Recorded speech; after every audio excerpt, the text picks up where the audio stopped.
Okay. Then today we'll discuss lecture number 16 and 18. Okay. Last lecture आपण metabolism of carbohydrates. Okay. Metabolism नक्की काय आहे, त्याचे types कुठले आहेत, त्याची कॅटेगरीज कुठले कुठले आहेत, anabolism, catabolism, then glycolysis. Okay. या टर्म आपण लास्ट लेक्चरला स्टडी केल्या. Okay. Then today will discuss TCA cycle. Okay. Tricarboxylic acid cycle. Okay. त्याला काय म्हणायचं, ट्राय कार्बोझिलिक ऍसिड सायकल. हे आपण काय करणार टुडे डिस्कस करणार आहे. Then glycosyl cycle and electron transport chain we will discuss in next lecture. Okay, Friday. Today we discuss lecture only TCA cycle, tricarbonylic acid cycle.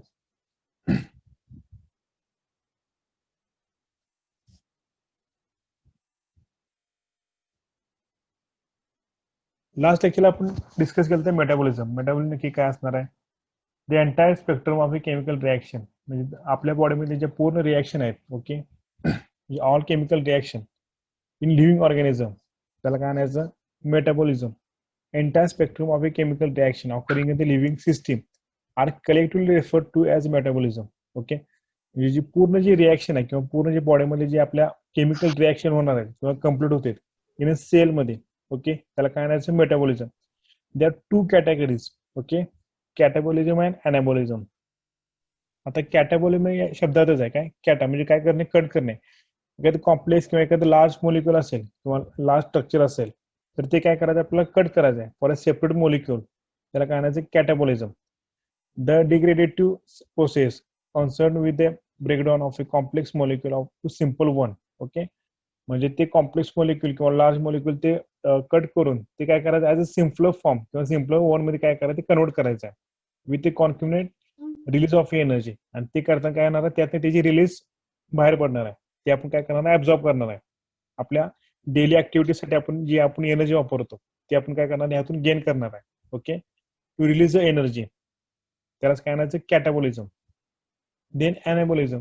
कॅटाबॉलिझमच्या काय असणार आहे, बरोबर अपोजिट असणार आहे. ओके. त्याच्याबरोबर काय असणार, अपोजिट असणार आहे. जसे कॅटाबॉलिझम एखादं लार्ज मोलिक्युल कट करून ऍज अ सिम्पल फॉर्म मध्ये कन्वर्जन करत होतं, तसं अनाबॉलिझम काय करणार आहे, ते सिम्पल वन किंवा ते सिम्पल मोलिक्युल काय करणार आहे, as a large complex. Okay. किंवा कॉम्प्लेक्स मोलिक्युल मध्ये ते काय करणार, त्याचं सिंथेसाइज करणार आहे, तयार करणार. त्याला काय म्हणायचं, अनाबॉलिझम. म्हणजे कॅटाबॉलिझमच्या अपोजिट. म्हणजे biosynthetic reaction. Hello SR 10. SR 10 number mute करायचा. ओके. कॅटाबॉलिझमचे अपोजिट असणार anabolism. The biosynthetic reaction involving the formation of a complex molecule from a simpler precursor. Okay. म्हणजे जे सिम्पलर मोलिक्युल्स आहेत जे तुम्ही कॅटेगरी मध्ये सेपरेट केले वन बाय वन जे असतील. ओके. तेच मोलिक्युल काय करायचं, तुम्हाला ऍज अ लार्ज मोलिक्युल मध्ये काय करायचं, सिंथेसाइज करायचं.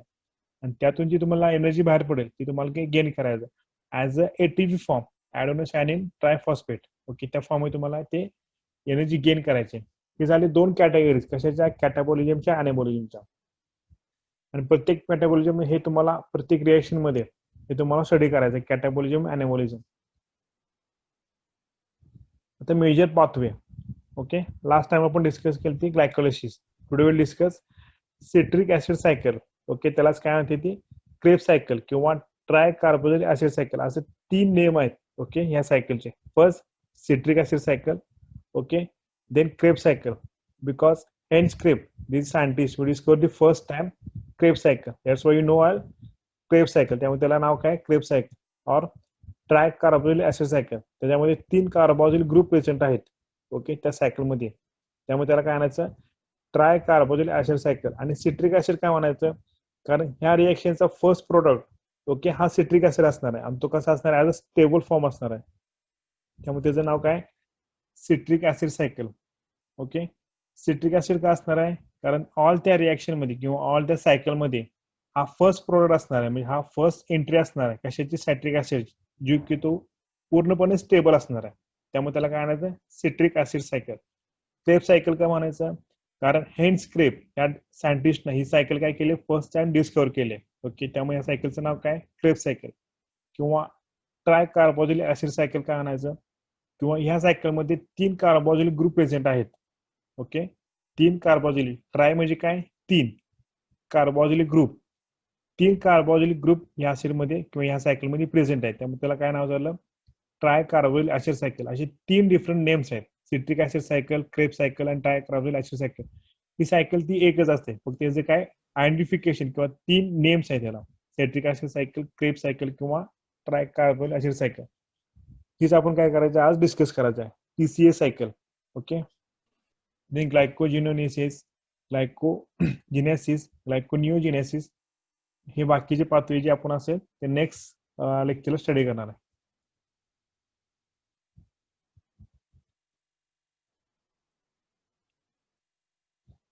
ओके, ही कोणती सायकल आहे तुमची, ग्लायकोलिसिस सायकल, जी आपण लास्ट टाइम डिस्कस केली. ओके, आता ही सायकल आपल्याला पुढे रन करायची आहे. ओके, आपण ग्लुकोजचं मोलिक्युल किंवा ग्लुकोजचं डिकम्पोजिशन किंवा डिसॉल्युशन होताना किंवा त्याचे ब्रेकडाऊन होता स्टडी केला. ओके, त्याचा एंड प्रोडक्ट असणार आहे पायरुविक ऍसिड. ओके, ग्लुकोजचा एक मोलिक्युल आपण काय केलं, त्याला ब्रेकडाऊन साठी आपण स्टडी केला. तोच मोलिक्युलचा ग्लुकोज 6 फॉस्फेट, फ्रुक्टोज 6 फॉस्फेट, पर फ्रुक्टोज 1,6 डायफॉस्फेट, हे जे डिफरंट कन्वर्जन आहेत आणि त्याचा एंड प्रोडक्ट काय असणार आहे, पायरुविक ऍसिड. ओके, ग्लुकोजचा एक मोलिक्युल काय असणार आहे, त्याचा एंड प्रोडक्ट पायरुविक ऍसिड. आता इथूनच आपल्याला काय करायचं आहे, पायरुविक ऍसिड पडून पुढे आपल्याला ते सॅम्पल किंवा ते सायकल रन करायचे. ओके, कुठून, पायरुविक ऍसिड, म्हणजे जो की ग्लायकोलिसिसचा एंड प्रोडक्ट आहे. ही पण ग्लायकोलिसिस सायकल आहे. Okay,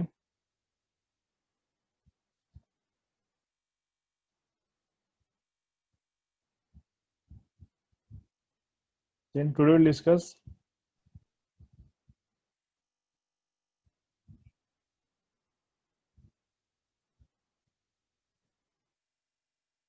citric acid cycle. जर कुणाला आवाज वगैरे येत नसेल किंवा काय प्रॉब्लेम येत असेल तर चॅट बॉक्स मध्ये तसा मेसेज टाईप करायचा आहे आणि सर्वांनी आपली ऑडिओ आहे ती म्यूट करायची आहे.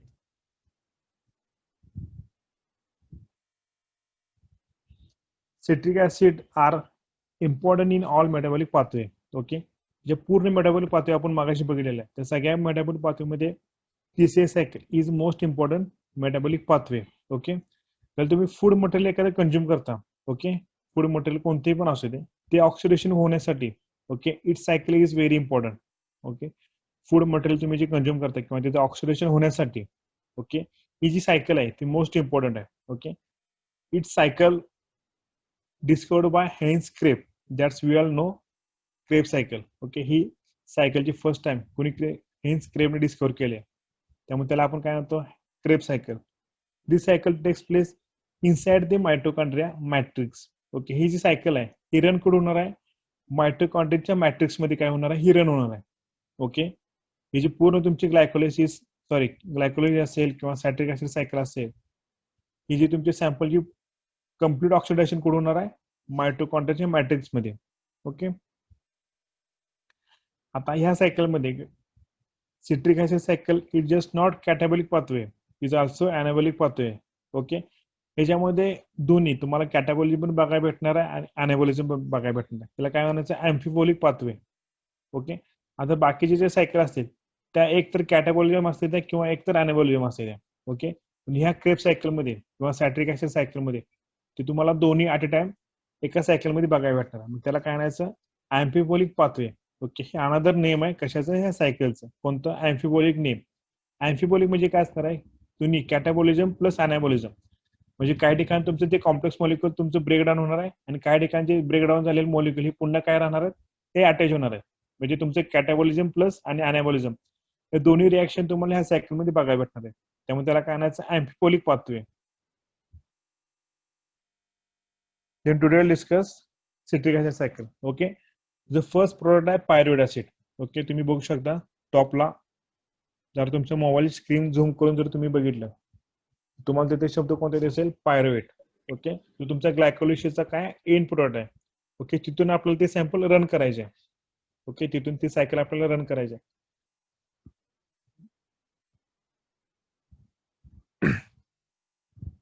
आता कार्बोहायड्रेटचा आपण मेटाबॉलिझम स्टडी करतोय. ओके, कार्बोहायड्रेटचे मेटाबॉलिझम स्टडी करतोय सध्या. देन नेक्स्ट सायकल असते आपल्याला फॅट, त्यानंतर आपल्या असणार आहे नेक्स्ट लेक्चर असणार आहे प्रोटीन. ओके, हे जे डिफरंट कार्बोहायड्रेट असेल, फॅट असेल किंवा प्रोटीन असेल, यांचे जे मेटाबॉलिझम आहे, मेटाबॉलिझम काय की त्यांचं डिझॉल्युशन कसं होते किंवा ते ब्रेकडाऊन कसं होऊन आपल्याला एनर्जी कशी गेन होते, त्याला काय म्हणायचं मेटाबॉलिझम किंवा all chemical reaction complete in cycle किंवा सेल. फॉर एक्झाम्पल कार्बोहायड्रेट असेल, फॅट्स असेल किंवा प्रोटीन असेल, ओके. जर यांचे जे रिॲक्शन असतील किंवा यांची सायकल असतील, आता कार्बोहायड्रेटची कोणती सायकल असणार आहे, ग्लायकोलिसिस सायकल असणार आहे, फॅटची कोणती असणार आहे, बीटा ऑक्सिडेशन असणार आहे, आणि प्रोटीनची कोणती असणार आहे, डिॲमिनेशन सायकल असणार आहे. ह्याच्या डिफरंट सायकल्स आहेत, ओके. कार्बोहायड्रेटसाठी कोणती सायकल असणार आहे, ग्लायकोलिसिस सायकल, जी आपण आता स्टडी करतोय, म्हणजे आपण ग्लायकोलिसिस सायकल अजून पूर्ण नाही झाली, म्हणजे पूर्ण एंड प्रोडक्ट त्याचा नाही अजून, ओके, ग्लायकोलिसिस सायकलचा.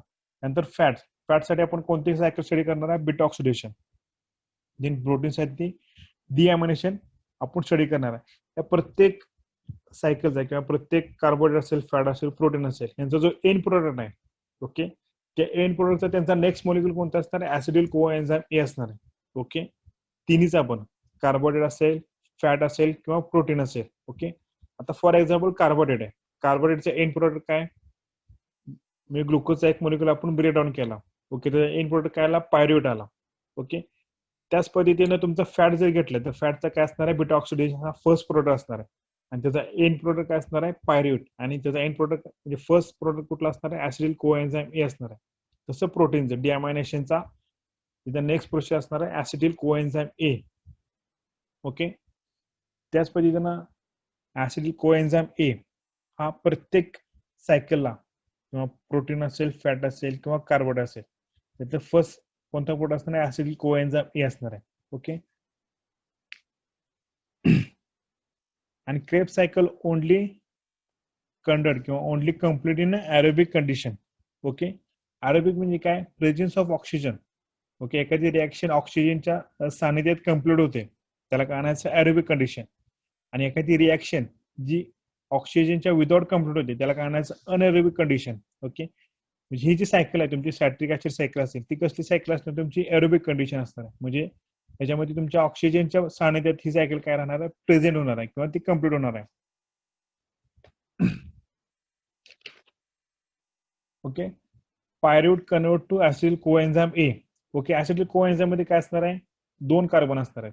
तुम्ही जर लास्ट टाइम ग्लायकोलिसिस सायकल जर स्टडी केली असेल व्यवस्थित, तर पायरुवेट ऍसिड हे किती असणार आहे, 3 कार्बन असणार आहे, ओके. ग्लुकोज किती असणार आहे, 6 कार्बन असणार आहे, ओके. ग्लुकोजचं 6 कार्बोजन आपण 2 ठिकाणी डिवायडेशन केलं, ओके. त्यातलं एका साईडचं काय आपण स्टडी केलं पायरुवेटचा, त्याच्यामध्ये किती कार्बन असणार आहेत, 2 कार्बन असणार आहे. त्यातला एक CO2 हा बाहेर पडलेला दिसतोय तुम्हाला, तुम्ही बघू शकता तुमच्या स्क्रीनवर. त्यातला एक CO2 म्हणजे एक कार्बन काय झालेला आहे, त्यातून बाहेर पडलेला आहे. तर आता ऍसिडिल कोएन्झाइमला किती कार्बन फक्त राहिले, 2 कार्बन, ऍसिडिल कोएन्झाइम ए. आणि त्यातलं कोएन्झाइम हे त्याला काय राहणार आहे, ऍड होणार आहे. पायरुवेट नंतर प्रोसेस नेक्स्ट होताना किंवा पायरुवेटचं कन्व्हर्जन ऍसिडिल कोएन्झाइम मध्ये होताना त्यातला एक कार्बन डायऑक्साईड बाहेर पडणार आहे, ओके. आणि त्याला कोएन्झाइम ए हा ऍड होणार आहे, ओके. त्यामुळे त्याचं नाव काय झालं, ऍसिडिल कोएन्झाइम ए, ओके. तर आता ऍसिडिल कोएन्झाइमला किती कार्बन असणार आहेत, 2 कार्बन असणार आहेत, ओके. 2 कार्बन त्याला अटॅच असणार आहेत, कशाला, ऍसिडिल कोएन्झाइम एंडला, एला, ओके. द नेक्स्ट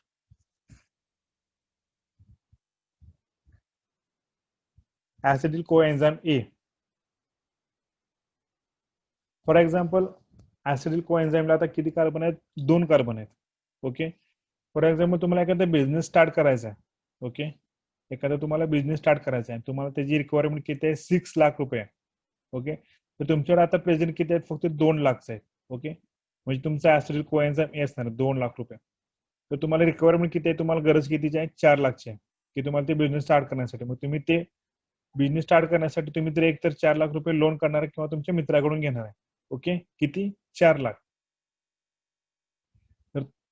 तर त्या मित्राचं नाव काय असणार आहे, ऑक्झॅलो ऍसिटिक ऍसिड, की ज्याच्यापाशी किती कार्बन असणार आहेत, 4 कार्बन असणार आहेत, म्हणजे 4 लाख रुपये असणार आहेत. म्हणजे ऍसिडिल कोएन्झाइमला 2 कार्बन प्रेझेंट आहेत आणि तुम्हाला रिक्वायरमेंट, तुम्हाला गरज कितीची आहे, 4 कार्बनची गरज आहे. मग तुम्ही 4 कार्बन कोणाकडनं घेणार आहे, ऑक्झॅलो ऍसिटिक ऍसिड कडून, आणि ते घेऊन आणि तुमच्या बसले 2 असे टोटल सिट्रिक ऍसिड सायकल, म्हणजे फर्स्ट सायट्रेट सिट्रिक ऍसिड हा जो तुमचा फर्स्ट स्टेबल कंपाऊंड असणार आहे, की 6 कार्बनचा असणार आहे, ओके. समजलं. पायरुवेटचं कन्वर्जन कशात झालं, ऍसिडिल को एन्झाईम मध्ये. पायरुवेटचं कन्वर्जन ऍसिडिल को एन्झाईम मध्ये होताना त्यातला एक CO2 बाहेर पडला आणि एक को एन्झाईम त्याला ऍड झाला. ओके, त्यामुळे त्याचं नाव काय झालं, ऍसिडिल को एन्झाईम ए. ज्याच्यापाशी फक्त किती कार्बन आहेत, 2 कार्बन आहेत. सुरुवातीला पायरुवेट पाशी किती होते, 3 कार्बन होते, त्यातला एक कार्बन डायऑक्साईड बाहेर पडला. त्यामुळे ऍसिडिल को एन्झाईमला किती झाले, 2 कार्बन झाले. ओके, आणि तुम्हाला सॅट्रिक ऍसिड किंवा सिट्रिक ऍसिड साठी अजून 4 कार्बनची काय रिक्वायरमेंट आहे, गरज आहे 4 कार्बनची. मग ते 4 कार्बन तुम्ही बायरो करणार, म्हणजे उधार घेणार कोणाकडून, ऑक्झॅलो ऍसिड कडून. ऑक्झॅलो ऍसिटिक ऍसिड कडून काय करणार, उधार घेणार. किती, 4 कार्बन. आणि ते 4 कार्बन आणि तुमच्यावरचे 2 असे टोटल 6 कार्बन म्हणून काय राहणार, काय सिंथेसाइज होणार तुमचं, सिट्रिक ऍसिड सायकल हे काय राहणार तुमचं, तयार होणार. ओके, आणि त्यासाठी कोणता एन्झाईम तुम्हाला रिक्वायर्ड आहे, सॅटेट सिंथेस. ओके, हे एन्झाईम तुम्हाला काय टोटल रिक्वायरमेंट आहे. आणि त्याच्यामध्ये एक वॉटरचा मॉलिक्यूल सुद्धा ऍड होणार आहे. ओके, ऑक्झॅलो ऍसिडचं कन्वर्जन सिट्रिक ऍसिड मध्ये होताना त्यामध्ये एक वॉटरचा मॉलिक्यूल काय राहणार आहे, ऍड होणार आहे. ओके, इथे पण समजलं सॅट्रिक ऍसिड सायकल किंवा फर्स्ट प्रोडक्ट हा कोणता असणार आहे, तुमचा सॅटेट असणार आहे. हा सॅटेट तुमचा काय असणार आहे, ह्या सायकलचा फर्स्ट स्टेबल असणार आहे. ओके, म्हणजे स्थिर मॉलिक्यूल असणार आहे कोण, सॅटेट. त्यामुळे त्याला काय आणायचं, सॅटेट सायकल किंवा सिट्रिक ऍसिड सायकल हे पण नावाने ओळखलं जातं, की हा तुमचा फर्स्ट प्रोडक्ट असणार आहे, स्टेबल प्रोडक्ट असणार. त्यामुळे ह्या सायकलचं नोन म्हणजे ह्याचं नाव पण काय असणार आहे, citric acid cycle. Okay, the next citric acid किंवा citrate converted to isocitrate. Okay, conversion of a isocitrate acid. तर ह्याचा एक एन्झाईम आहे आयसोसायनाइट. ओके, सॅटेटचं कन्वर्जन कशात होणार आहे, आयसोसॅटेट मध्ये. आणि एक्झाम्पल कोणता आहे, आयसोसायनाइट. ओके, आता ह्याच्यामध्ये पण किती असणार तुमचे, 6 कार्बन प्रेझेंट असणार आहेत. ओके, किती असणार आहेत, 6 कार्बन. आता आयसोसॅटेट मध्ये किती असणार आहे, 6 कार्बन असणार. त्यातल्या एका कार्बनचं काय होणार आहे, डिकार्बोक्सिलेशन होणार आहे. म्हणजे एक कार्बन त्याचं काय होणार आहे, डिकार्बोक्सिलेशन होणार आहे. कशाचं, या कार्बनचं. म्हणजे डिकार्बोक्सिलेशन होताना त्यातनं एक NAD बाहेर पडणार आहे आणि तो वॉटर मॉलिक्यूल काय करणार आहे, कॅच करणार आहे किंवा तो गेन करणार आहे. मग त्याचे कन्वर्जन काय झालं, NADH प्लस H+. ओके, आयसोसॅटेटचं कन्वर्जन अल्फा केटोग्लुटोट म्हणजे होतं ना, यातला एक कार्बन म्हणजे एक कार्बन त्यातनं काय करणार आहे, बाहेर पडणार आहे. सॅटेट मध्ये 6 कार्बन होते, तेच कंटिन्यू आयसोसॅटेट मध्ये पण येणार आहेत. मग आयसोसॅटेट किती झाले, 6 कार्बन झाले. त्या 6 कार्बन मधला एक कार्बन काय राहणार आहे, रिड्यूस होणार आहे. तुम्ही तिथे खाली बघू शकता एरो दिलेला आहे, CO2 कार्बन डायऑक्साईड. ओके, तुमच्या मोबाईल स्क्रीन जर झूम केली आणि मी जे स्टडी सांगतोय तेवढंच फक्त तुमच्या मोबाईल जर झूम करून जर बघितलं तर तुम्हाला जर ते क्लिअर लक्षात होईल. तुम्ही पूर्ण सायकल जर असं बघत असाल तर तुम्हाला ते क्लिअर होणार नाही. आयसोसॅटेट असेल तर तेवढंच फक्त झूम करायचं. जसं जसं मी स्टेप बाय स्टेप पुढे जाईल तसं तुमचं ते मोबाईलची स्क्रीन काय करायची, तुम्ही ऍडजस्ट करायचे. ओके, आयसोसॅटेट. ओके, आता आयसोसॅटेट मधनं एक कार्बन डायऑक्साईड मॉलिक्यूल तुमचा बाहेर पडणार आहे. ओके, तर तो बाहेर पडत असणारा त्यात NADचं कन्वर्जन कशात होणार आहे, NADH H+ मध्ये होणार आहे. ओके, आता एक मॉलिक्यूल बाहेर पडला कशाचा, कार्बन डायऑक्साईडचा. आता किती राहिले कार्बन डायऑक्साईड मॉलिक्यूलचे, 5 राहिले. तर त्याला काय आणायचं, alpha ketoglutarate. Okay, alpha ketoglutarate की ज्याच्यापाशी किती कार्बन असणार आहे, 5 कार्बन असणार आहे. ओके, म्हणजे कार्बन डायऑक्साईडचं डिकार्बोक्सिलेशन. ओके, तुमच्यापाशी जो कार्बन आहे त्याचं डिकार्बोक्सिलेशन होतं ना, NADचं कन्वर्जन कशात होतं, NADH H+ मध्ये होतं. ओके, एवढं फक्त लक्षात ठेवायचं आहे. कार्बन डायऑक्साईडचं किंवा कार्बनचं डिकार्बोक्सिलेशन होताना NADचं कन्वर्जन कशात होतं, NADH H+ मध्ये होतं. ओके, आता 5 कार्बन राहिले कशापाशी, अल्फा क्युटो ग्लुटारेट. ओके, ह्याच्यापाशी किती राहिले, फक्त 5 कार्बन राहिले. एक CO2 बाहेर पडला. आता सेम दुसऱ्या कार्बनचं किंवा दुसऱ्या एखाद्या कार्बनचं काय राहणार आहे, डिकार्बोक्सिलेशन होणार आहे. ओके, तुम्ही बघू शकता तो एरो कसा आहे. तसं डिकार्बोक्सिलेशन होताना पुन्हा NADचं कन्वर्जन कशात होणार आहे, NADH H+ मध्ये होणार आहे. आणि त्यातनं एक CO2 काय राहणार आहे, हा बाहेर पडणार आहे. ओके, एक CO2 काय राहिला, बाहेर पडला. मग आता सक्सिनिल को एन्झाईम एला किती कार्बन राहिले, फक्त 4 कार्बन राहिले. ओके, किती राहिले, फक्त 4 कार्बन फक्त शिल्लक राहिले. सक्सिनिल कोएन्झाइम ए. सक्सिनिल कोएन्झाइम एलाच काय म्हणायचं? Substrate level phosphorylation. सक्सिनिल कोएन्झाइमचं दुसरं नाव काय? Substrate level phosphorylation. की ह्याला हे नाव काय? Substrate level phosphorylation. ह्याच्यामध्ये फक्त एक एटीपी हा तयार होतो. ओके, तुम्ही बघू शकता जीडीपी प्लस फॉस्फोरिलेशन पीआय. फॉस्फोरिलेशनचे कन्वर्जन कशात होणार आहे? Coenzyme A plus GTP. म्हणजे तुमचा जीटीपीचं कन्वर्जन कशात होणार आहे? एटीपी मध्ये होणार आहे. ओके, म्हणजे तुम्हाला ह्या सायकलमध्ये एक एटीपी इथे गेन झाला. ओके, एक एटीपीचं मॉलिक्युल तुम्हाला इथे गेन झाला. त्यामुळे ह्या लेवलला किंवा ह्या रिएक्शनला काय म्हणायचं? Substrate level phosphorylation. Okay, succinyl coenzyme एचा substrate level phosphorylation.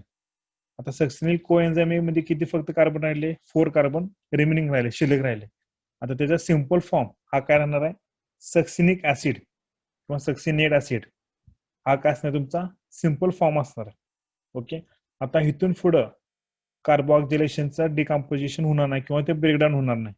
As it is ते 4 कार्बन ऍज इट इज राहणार आहे. कारण आपल्याला जे आपण बॉरो केले, त्याचे उदार घेतलेले 4 कार्बन, ते आपल्याला काय करायचे? ऑक्झिल ऍसिडला परत करायचे. त्यामुळे इथून पुढे तुमचं कार्बनचं काय राहणार नाही? ब्रेकडाऊन होणार नाही किंवा डिझोल्युशन होणार नाही किंवा त्याचं डिकार्बोक्सिलेशन होणार नाही. ओके, कुठून? सक्सिनिल कोएन्झाइम ए पासून. ओके, फक्त सक्सिनेटचं कन्वर्जन कशात होणार? फ्युमेरेट मध्ये होणार आहे. फ्युमेरेटचं कन्वर्जन होताना एक एफएडीचं कन्वर्जन कशात होणार आहे? एफएडीएच प्लस मध्ये होणार आहे. इथे दिले नाही तुम्हाला, मी नंतर नोट्स मध्ये तुम्हाला ते दिलं जाईल. एफएडीचं कन्वर्जन कशात होणार आहे? एफएडीएच H2 मध्ये होणार आहे. आणि फ्युमेरेटचं कन्वर्जन मॅलिक ऍसिड किंवा मॅल्टेज. आणि त्याला कोणतं एन्झाइम नेसेसरी आहे? फ्युमेरेज. फ्युमेरेज हे एन्झाइम नेसेसरी आहे. कशासाठी? फ्युमेरेजचे कन्वर्जन मॅल्टेज मध्ये होण्यासाठी फ्युमेरेज AAC. ओके, म्हणजे हा एक एन्झाइम आहे, त्याचं कन्वर्जन मॅल्टेज मध्ये झालं. आणि जे 4 कार्बन मॅल्टेज पेशी आहेत ते पुन्हा कार्बन कशापाशी देणार आहे? तो ऑक्झाल ऍसिडला तो परत करणार आहे. ओके, कशाला? ऑक्झाल ऍसिडला विथ दी माल्टेज एक्झाम. आणि पुन्हा एकदा एनएडीचे कन्वर्जन कशामध्ये होणार आहे? एक NADH H प्लस मध्ये होणार आहे. आता माल्टेज पेशी जे 4 कार्बन आहेत ते पुन्हा कशाला करणार आहे? तो उदार घेतलेला आपण ऑक्झाल ऍसिडला तो पुन्हा परत करणार आहे. आणि ऑक्झाल ऍसिड हा पुन्हा नवीन मॉलिक्युल पुन्हा एखादा ऍसिड कोएन्झाइम ए वर रिएक्शन करण्यासाठी हा तयार असणार आहे. ओके, आणि ही जी रिएक्शन आहे कंटिन्यू काय राहणार आहे? रिसायकल राहणार आहे, म्हणजे कंटिन्यू वर्किंग मध्ये असणार आहे. ऑक्झाल ऍसिड सायकलला परत 4 कार्बन भेटल्यानंतर पुन्हा एखादा नवीन ऍसिड कोएन्झाइम बरोबर तो अटॅच होऊन नवीन सॅट्रिक ऍसिड हा सॅम्पल तयार होऊन ही नवीन ही जी रिएक्शन आहे किंवा नवीन जी सायकल आहे ही पुन्हा काय राहणार आहे? रन होणार आहे. ओके, तर ह्याच्यामध्ये NADचं कन्वर्जन NADH प्लस मध्ये होणार आहे आणि FADचं कन्वर्जन FADH प्लस मध्ये होणार आहे. ओके, तर आता ह्या सायकलमध्ये किंवा क्रेब सायकल म्हणा किंवा सिट्रिक ऍसिड सायकल असेल किंवा TCA सायकल असेल, आता ह्या टोटल सायकलमध्ये आपल्याला किती एटीपी गेन झाले, किती एनर्जी आपल्याला आपल्या बॉडीला कंझ्युम केली किंवा किती एटीपी आपल्याला गेन झाले, तर हे स्टडी करायचं आहे. ओके, तर आता मी क्वेश्चन एक विचारतोय, तर ज्याचं कोणाला आन्सर येईल तर त्यांना चॅट बॉक्स मध्ये फक्त त्याचा सांगायचं की एवढे मॉलिक्युल एवढे एटीपी गेन झाले. ओके,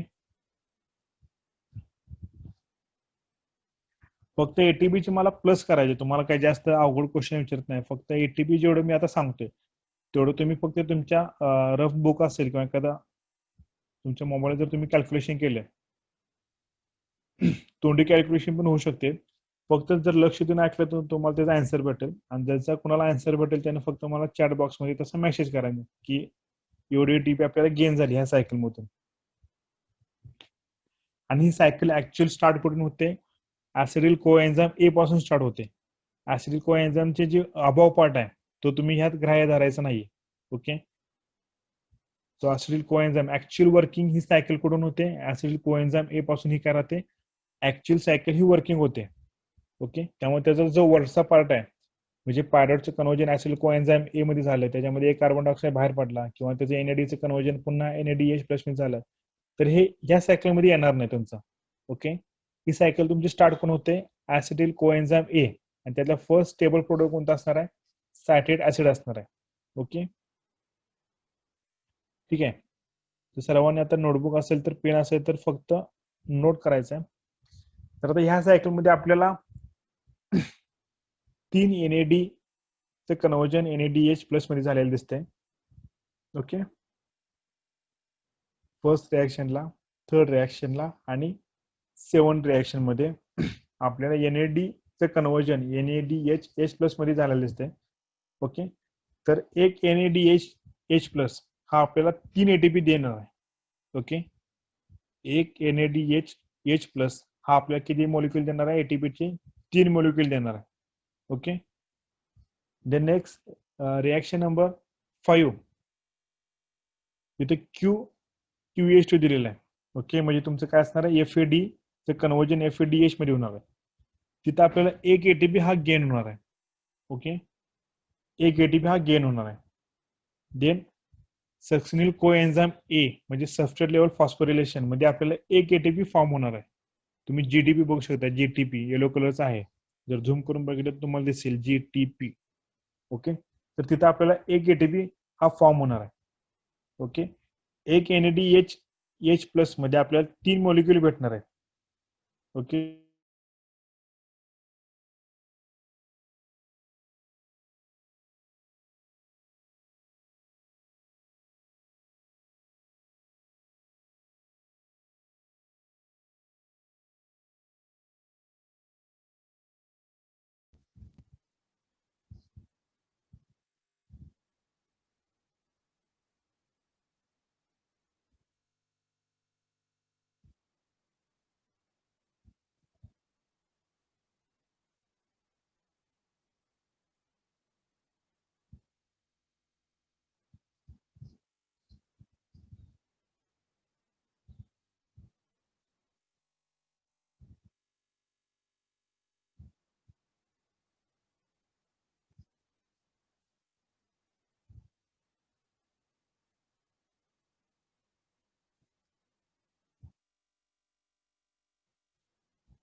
ठीक आहे.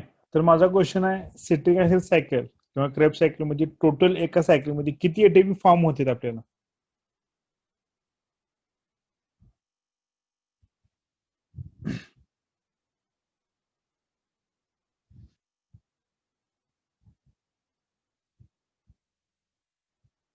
सर्वांना जर माहित असेल, भले चुकला असेल तर काय प्रॉब्लेम नाही. तुम्हाला जो तुमचे जे आन्सर असेल ते तुमच्या चॅट बॉक्स मध्ये तुमचं आलं पाहिजे.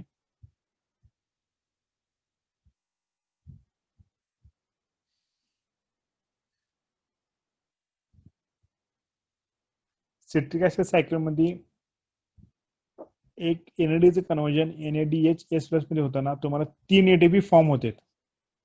ओके, 3 ATP तुम्हाला गेन, असे तुम्हाला NADH असणार आहे, तुम्हाला 3 NADH असणार आहे. ओके, प्लस तुमचा एक FADH म्हणजे तिथे Q किंवा QH2 हे दिलेलं आहे. तिथे काय तुम्हाला फक्त एक ATP फॉर्म होणार आहे. तुमचा लास्ट म्हणजे GTP ते तुम्हाला एक ATP तुम्हाला फॉर्म होणार आहे. असे टोटल किती ATP फॉर्म होणार आहेत? म्हणजे ॲडेनोसायनिन ट्रायफॉस्फेट.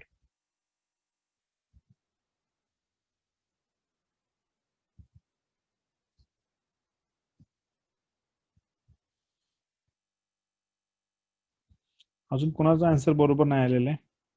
ओके, ठीक आहे.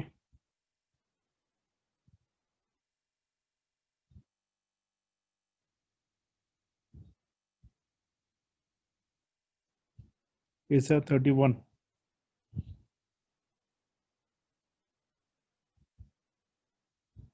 SR31 कोण आहे? Hello, SR31. आवाज येतोय? हो सर, येतो. ओके, किती ATP सांगितलं तुम्ही? 12. Okay, please explain 12 ATPs. 3 NADP. Okay, 3 NADP. 9 झाली ATP. ओके, 3 into 3 म्हणजे एक NADH प्लस 9 ATP. मध्ये तुम्हाला 3 ATP येते. तर असे 3 NADH तुमचे ऑलरेडी प्रेझेंट आहेत. तर 3 into 3 is equal to 9. Okay, 9 ATP. 1 FAD चे 2 ATP. ओके, 1 FAD चे 2 ATP तुम्हाला गेन झाले. 11 आणि सबस्ट्रेट लेवलला 1 ATP. सबस्ट्रेट लेवलला 1 ATP. ओके, टोटल किती झाले? टोटल 12.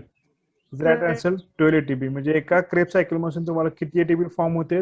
12 ATP फॉर्म होते. फक्त ऍसिडिक कोएन्झाइम ए पासून तुम्ही पुढे काउंट करायचं. तुमचा जो वरचा NADH असेल तो तुम्ही यात काउंट करायचा नाही किंवा तो NADH ह्यात येत नाही. फक्त ऍसिडिक कोएन्झाइम ए पासून तुमचे जे पुढे NADH असेल, FADH असेल किंवा सबस्ट्रेट लेवल असेल किंवा एक GTP असेल, हे फक्त तुम्ही काय करायचे? काउंट करायचे. त्याच्यापासून तुम्हाला एक ATP फॉर्म, किती ATP फॉर्म झाले फक्त कॅल्क्युलेट करायचं आहे. एक NADH H प्लस मध्ये फक्त तुम्हाला 3 मॉलिक्युल भेटतात ATP चे. एक FAD चे कन्व्हर्जन FADH H2 मध्ये होताना तुम्हाला 2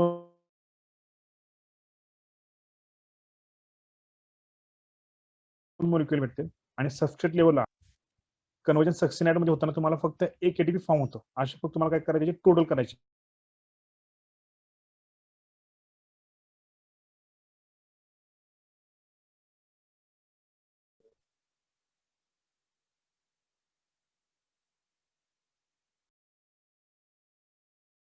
देन FADH चं कन्व्हर्जन FADH H2 मध्ये होताना तुम्हाला 2 ATP फॉर्म होते.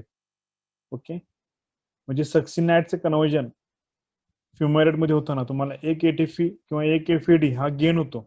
त्याचं कन्व्हर्जन कशात होतं? FADH2 मध्ये. हे जे कन्व्हर्जन होत असताना तुम्हाला त्यातनं 2 ATP हा फॉर्म होतो किंवा गेन होते. आणि सबस्ट्रेट लेवल फॉस्फेटला म्हणजे सक्सिनल कोएन्झाइम एचं कन्व्हर्जन सक्सिनाइड मध्ये होताना तुम्हाला एक GDP म्हणजे ATP तुम्हाला फॉर्म होतो. आजच्या टोटल किती झाले तुमचे? एक ATP 12 ATP झाले. 12 ATP तुम्हाला फॉर्म झाले क्रेब सायकल मध्ये. ओके,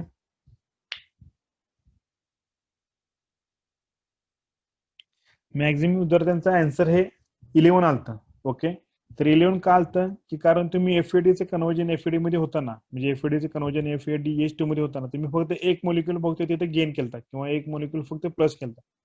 तर FADचं कन्व्हर्जन FADH2 मध्ये होताना तुम्हाला तिथं 2 ATP फॉर्म होते. ओके, तर हे तुमच्याला फक्त तिथं ते प्लस नसता झालं. तुम्ही फक्त FADचं एकच मॉलिक्युल तुम्ही तिथं कन्सिडर केलं असणार आहे.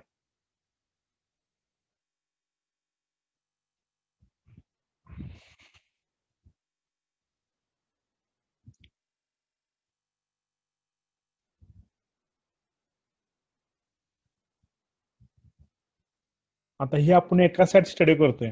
क्रेब सायकल ज्याला ग्लुकोज एखादा मॉलिक्युल ब्रेकडाऊन होतं त्याला आपण फक्त एका साईडचा स्टडी केला, तोच पुढे कंटिन्यू होता. ही साईड त्या साईडला म्हणजे ग्लुकोज ग्लायकोलिसिस सायकल तुम्ही स्टडी केली असेल तर त्याचं डिवायडेशन 2 साईडला होतं.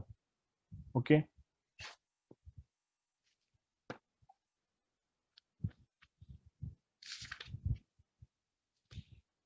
ग्लुकोजचं मॉलिक्युल ब्रेकडाऊन होताना त्याचं 2 साईडला काय राहतं? डिवायडेशन होतं. म्हणजे ग्लुकोज कसं आहे? 6 कार्बनचा आहे. ओके, देन ग्लिसरॉल्डिहाइड 3 फॉस्फेट एका साईडला पूर्ण रन होती आणि डायहायड्रॉक्सिल ऍसिटोन फॉस्फेट ही दुसऱ्या साईडला रन होती. म्हणजे 3 कार्बन तिकडं 3 कार्बन इकडं. ओके, मग पायरोटला किती असणार? 3 कार्बन असणार. त्या साईडचे पण किती तुम्हाला भेटणार? ATP 12 ATP हे गेन होणार आहे. ओके, म्हणजे असे टोटल किती झाले तुम्हाला? 24 ATP झाले. 24 ATP हा दोन्ही साईडचे गेन झाले. म्हणजे ग्लायकोलिसिस किंवा क्रेब सायकल असेल किंवा सायट्रिक ऍसिड सायकल असेल, दोन्ही साईडचे जर तुम्ही प्लस केले तर तुम्हाला किती झाले? 12 दोन्ही 24 ATP हे गेन झाले.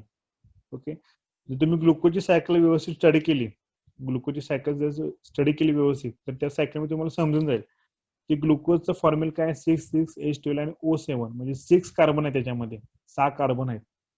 तर त्या 6 कार्बनचं डिवायडेशन झालेलं आहे. कशामध्ये? डिहायड्रॉक्सिल ऍसिटोन फॉस्फेट त्याच्याकडे 3 कार्बन गेले आणि ग्लिसरॉल्डिहाइड 3 फॉस्फेट याच्याकडे किती कार्बन आले? 3 कार्बन आले. म्हणजे ग्लुकोजचा एक मॉलिक्युल तुम्ही ब्रेकडाऊन केला तर 3 कार्बनचं काय झालं? डिवायडेशन झालं. तर त्यातलं ग्लिसरॉल्डिहाइड तर आपण काय करतो? स्टडी करतोय आणि त्याचा एंड प्रोडक्ट काय असणार आहे? पायरुट ऍसिड असणार आहे की त्याच्यापाशी 3 कार्बन असणार आहे. त्याच पद्धतीनं डायहायड्रॉल ऍसिडिन फॉस्फेट ह्याच्या पण 3 कार्बन असणार आहे आणि त्याचा पण एंड प्रोडक्ट काय असणार आहे? पायरुट ऍसिड असणार आहे. मग तिकडचे 12 ATP आणि इकडचे 12 ATP असे टोटल किती ATP झाले? 24 ATP तुम्हाला गेन होते. ग्लुकोजचा मॉलिक्यूल ब्रेकडाऊन केल्यानंतर. ओके, फक्त ही सायकल ऍसिडिक कोएन्झाइम पासून रन होते. ऍसिडिक एन्झाइम पाशी फक्त किती 2 कार्बन आहेत.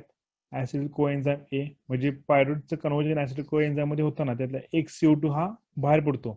ओके, तर ऍसिडिक कोएन्झाइमला किती राहिले 2 कार्बन, आणि त्या 2 कार्बनचं काय करायचं आपल्याला ऑक्सिडेशन करायचं आहे. ओके, म्हणजे डिकार्बोलेशन प्रोसेस आपल्याला कम्प्लीट करायची, आणि ती प्रोसेस रिएक्शन नंबर 4 ला, सॉरी रिएक्शन नंबर 2 ला, 3rd ला कम्प्लीट होते, आणि 2nd लास्ट म्हणजे 7th ला, या 2 ला काय होतं ते ऑक्सिडेशन पूर्ण कम्प्लीट होतं डिकार्बोलेशन. ही रिएक्शन तुम्ही 2-3 जर रफ लिहून काढले तर तुम्हाला ते काय राहणार आहे, त्याचं अंडरस्टँडिंग होणार आहे.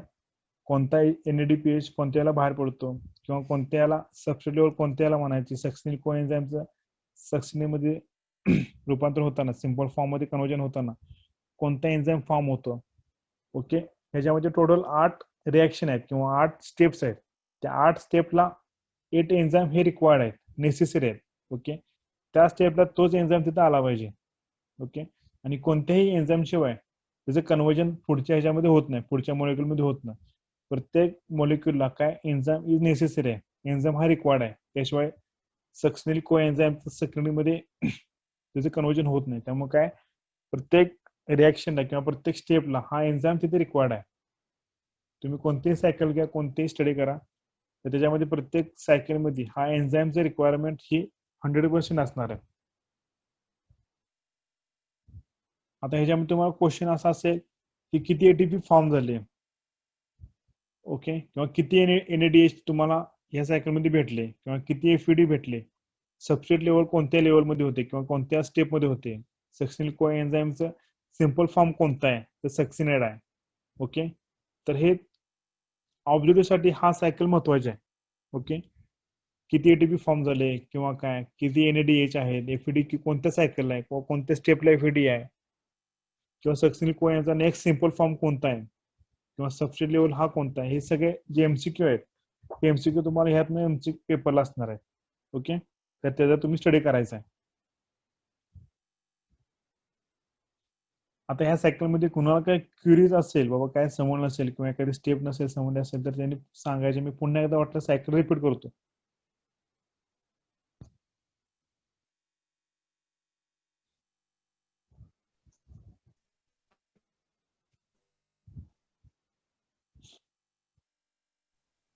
लास्ट टाइम आपण ग्लुकोज स्टडी केलता. ग्लुकोजचं कन्वर्जन पायरुवेट मध्ये होताना त्या सायकलला किंवा त्या पातळीला काय आणायचं, ग्लायकोलिसिस सायकल. ओके, तर त्या ग्लायकोलिसिस सायकलचा एंड प्रोडक्ट कोणता होता, पायरुवेट ऍसिड किंवा पायरुवेट, की ज्याच्यापाशी किती कार्बन असणार आहे, 3 कार्बन असणार आहे. ओके, तर पायरुवेटचं कन्वर्जन ऍसिड कोएन्झाइम मध्ये होताना त्यांना एक CO2 काय राहतो, रिमूव्ह होतो, एक CO2 बाहेर पडतो, आणि त्यात कोएन्झाइम ए हा ऍड होतो, म्हणजे हा एन्झाइम आहे. कोएन्झाइम ए तिथे काय राहतो, ऍड होतो, त्यामुळे त्याचं नेम काय झालं, ऍसिडिल कोएन्झाइम ए, की ज्याच्यापाशी किती कार्बन आहेत, 2 कार्बन आहेत, 2 कार्बन आहेत कशापाशी, ऍसिडिल कोएन्झाइम ए पाशी. आणि तुम्हाला सायट्रेट पाशी किती पाहिजेत, 6 कार्बन पाहिजेत, की जेणेकरून तो स्टेबल होण्यासाठी मग तुम्हाला काय केलं पाहिजे, ते 4 कार्बन बॅरो केले पाहिजे किंवा उधार घेतले पाहिजे. मग ते तुम्ही उधार कोणाकडे घेणार, ऑक्झॅलो ऍसिड कडून किती घेणार तुम्ही, 4 कार्बन बॅरो करणार, म्हणजे उधार घेणार, आणि तुमच्या बसले 2. असं हे दोन्ही मिळून तुम्ही ह्या सायकलचं फर्स्ट स्टेबल प्रोडक्ट काय करणार, सिंथेसाइज करणार किंवा तयार होणार. त्याला नाव काय, सायट्रेट किंवा सिट्रिक ऍसिड. त्यामुळे ह्या सायकलचं नाव पण काय पडले, सिट्रिक ऍसिड सायकल, की हा फर्स्ट स्टेबल प्रोडक्ट आहे ह्या सायकलचा. त्यामुळे त्या सायकलचं नाव काय, सिट्रिक ऍसिड सायकल किंवा सॅट्रेट. ओके, आता ह्याच्यापाशी किती झाले, टोटल 6 कार्बन आले. तर सॅट्रेटचं कन्वर्जन आयसोसॅट मध्ये होताना तुम्हाला आयकोनायझेस हा एन्झाइम नेसेसरी आहे किंवा तिथं त्या कन्वर्जनसाठी महत्वाचा आहे. तर आयसोसॅट्रेटचं कन्वर्जन अल्फा ग्लुटारेट मध्ये होताना तुमचा एक CO2 बाहेर पडला. ओके, तर एक CO2 बाहेर पडला नसेल तर काय झालं, तुमच्या कार्बनचं डिकार्बोक्सिलेशन झालं, म्हणजे पूर्ण काय झालं, एक कार्बन तुमचा डिकार्बोक्सिलेशन होऊन तुमचा एक CO2 बाहेर पडला. तर ते होताना तुमचा NADचं कन्वर्जन काय राहिलं, NADH H+ मध्ये झालं. ओके, NADचं कन्वर्जन NADH H+ मध्ये, H+ काय तुमचं वॉटर मॉलिक्युल असणार आहे. म्हणजे आता अल्फा ग्लुटारेट म्हणजे किती राहिले तुमचे, 5 कार्बन राहिले. ओके, पुन्हा एकदा त्या एका कार्बनचं काय राहणार आहे, डिकार्बोलेशन होणार आहे. पुन्हा एनएडीचं कन्वर्जन एनएडीएच प्लस मध्ये होणार आहे आणि त्याच्याबरोबर एक CO2 हा रिमूव्ह होणार आहे, त्यातून बाहेर पडणार आहे. तर सक्सेसफुल कोएन्झाइम पाशी किती राहिले, फक्त 4 कार्बन राहिले. ओके, आता इथून पुढे तुम्हाला ऑक्झिल असेल तर किती कार्बन द्यायचे, 4 कार्बन द्यायचे. त्यामुळे इथून पुढे तुमचं कार्बनचं डिकार्बोलेशन होणार नाही. फक्त 4 कार्बन जे आहेत ते आज शेवटपर्यंत प्रेझेंट राहणार. कुठेपर्यंत, माल्टोज पर्यंत. कुठून कुठं, सक्सेसफुल कोएन्झाइम ए पासून माल्टोज पर्यंत फक्त तुमचे 4 कार्बन ऍज इट इज तुमचे प्रेझेंट राहणार आहे. तुमचं कार्बनचं डिकार्बोलेशन होणार नाही. फक्त रिएक्शन नंबर सेकंडला आणि रिएक्शन नंबर थर्डला तुमचं काय राहणार आहे, त्या कार्बनचं डिकार्बोलेशन कम्प्लीट होणार आहे. आता सक्सेसफुल कोएन्झाइम एचं सिंपल फॉर्म मध्ये कन्वर्जन होताना त्यातून एक कोएन्झाइम हे बाहेर पडणार आहे आणि त्याचा तुम्हाला एक जीटीपी हा फॉर्म होणार आहे, म्हणजे गेन होणार आहे.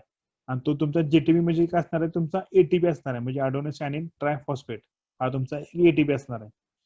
देन सक्सिनाइडचे कन्वर्जन फ्युमॅरेट मध्ये होताना तुमचा एफएडीचे कन्वर्जन FADH2 मध्ये होणार आहे. तिथे तुम्हाला दिलं नाही, तुम्हाला नोट्स मध्ये दिलं जाईल ते डिटेल. ओके, तर एफएडीचे कन्वर्जन होताना तुम्हाला यातनं 2 एटीपी फॉर्म होणार आहेत किंवा गेन होणार आहे. आणि फ्युमॅरेटचं कन्वर्जन माल्टेज मध्ये होताना फ्युमारेज हा एन्झाइम तुम्हाला नेसेसरी आहे आणि त्याच्यामध्ये एक वॉटरचा मॉलिक्युल तिथनं ऍड होणार आहे. आणि माल्टोजचं कन्वर्जन म्हणजे माल्टोज मध्ये किती कार्बन आहेत, 4 कार्बन आहेत माल्टोज मध्ये. आणि माल्टोजचं कन्वर्जन ऑक्झिल ऍसिड मध्ये तुम्हाला ते परत करायचे आहेत कोणाला, ऑक्झिल ऍसिडला. ते कशासाठी, नवीन एखादा ऑक्सिल कोएन्झाइम ए असेल तर त्याबद्दल रिॲक्शन होण्यासाठी, एखादा फ्रेश ऍसिड कोएन्झाइम ए असेल त्याबद्दल रिॲक्शन होण्यासाठी पुन्हा ऑक्झिल काय करणार आहे, 4 कार्बन तो डोनेट करणार किंवा देणार आहे. तर त्यासाठी माल्टोजचं कन्वर्जन ऑक्झिल ऍसिड मध्ये होणार, पुन्हा एक NADH प्लस NADH प्लस काय कन्वर्जन होणार आहे. आणि एक NADचं कन्वर्जन NADH प्लस मध्ये होताना तुम्हाला 3 कार्बन तिथे गेन होते. ओके, 3 कार्बन तुम्ही तिथे गेन करू शकता किंवा 3 एटीपी त्यातनं फॉर्म होते. ओके, फक्त एवढं लक्षात ठेवायचं आहे, किती एटीपी फॉर्म होते, किती NADH आहेत, FAD किती आहेत. जर एक NADचं कन्वर्जन NADH प्लस मध्ये होताना तुम्हाला 3 एटीपी फॉर्म होते, मग असे किती NAD असेल तर त्याला मल्टिप्लाय करायचं 3 न. तर FAD असेल, FADचं कन्वर्जन FADH2 मध्ये होताना तुम्हाला 2 एटीपी फॉर्म होते. आणि सबस्ट्रेट लेवल असेल फॉस्फोरिलेशन, सक्सिल कोएन्झाइम एचं ऍज अ सिंपल फॉर्म मध्ये कन्वर्जन होते सक्सिनाइड मध्ये, तर तुम्हाला तिथे काय राहणार आहे, एक एटीपी फॉर्म होणार आहे. ओके, टोटल 8 स्टेप्स आहेत. त्या 8 स्टेपला प्रत्येक स्टेपला हा तुम्हाला एन्झाइम हा रिक्वायरमेंट आहे. त्या स्टेपला एन्झाइम असेल तो तिथं नाव आलं पाहिजे. ओके, फक्त 3 आणि 4 नंबरची स्टेप, 2 आणि 3 नंबरची स्टेप महत्वाची आहे. सबस्ट्रेट लेवल कोणत्या स्टेपला हे पण तुम्हाला लक्षात ठेवायचं आहे. ओके, आणि किती NADH आहेत, किती FAD आहेत आणि कोणत्या सबस्ट्रेट लेवलला किती एटीपी फॉर्म होते हे तुम्ही लक्षात ठेवायचं.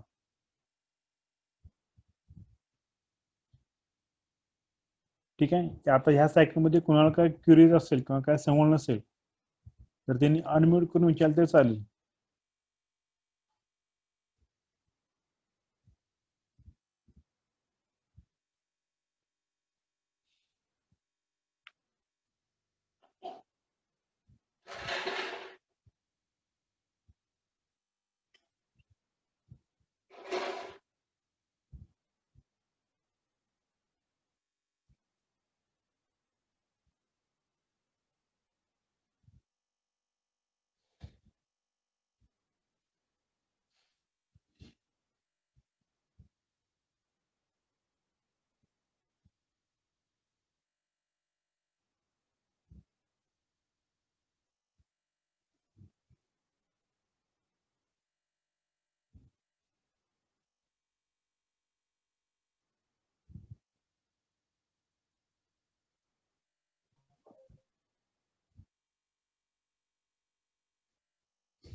ठीक आहे, सरांनी आपल्या आता कॅमेरा चालू करायचे.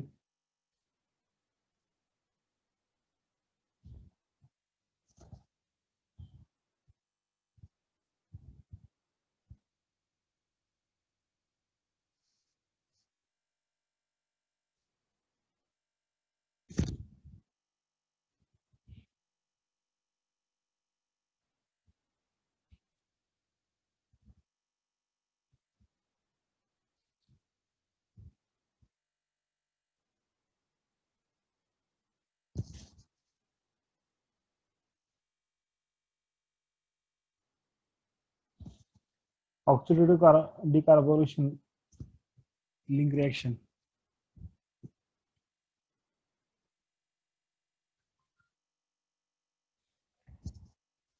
म्हणजे फर्स्ट पायरुवेट ऍसिडचं कन्व्हर्जन ऍसिड कोएन्झाइम मध्ये होतं ना, म्हणजे त्यालाच काय नाही link reaction. Okay. Oxidative decarboxylation म्हणजे जी सुरुवातीला तुमचं पायरुवेट ऍसिड असतं ज्याच्यापाशी 3 कार्बन प्रेझेंट आहेत आणि त्याचं कन्व्हर्जन तुम्हाला कशात करायचं, ऍसिड कोएन्झाइम ए करायचं, तर ह्या रिएक्शनला काय म्हणायचं, लिंक रिएक्शन म्हणायचं. ओके. किंवा ऍसिडनायझेशन, लिंक रिएक्शन किंवा ऍसिडनायझेशन, की जेणेकरून तुम्हाला 3 कार्बनचं कन्व्हर्जन कशात करायचं आहे, ऍसिडिक कोएन्झाइम ए मध्ये करायचं, की ज्याच्यामध्ये कोएन्झाइम ए हा तिथे ऍड होतो, त्यामुळे त्याचं नाव काय होतं, ऍसिडिक कोएन्झाइम ए.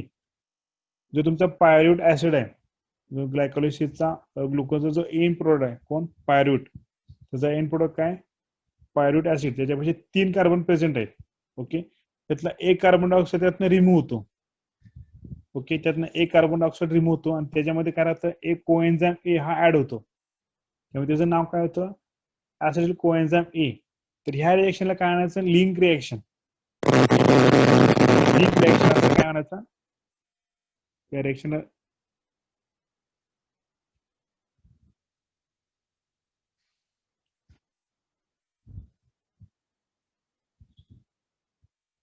ठीक आहे. ओके.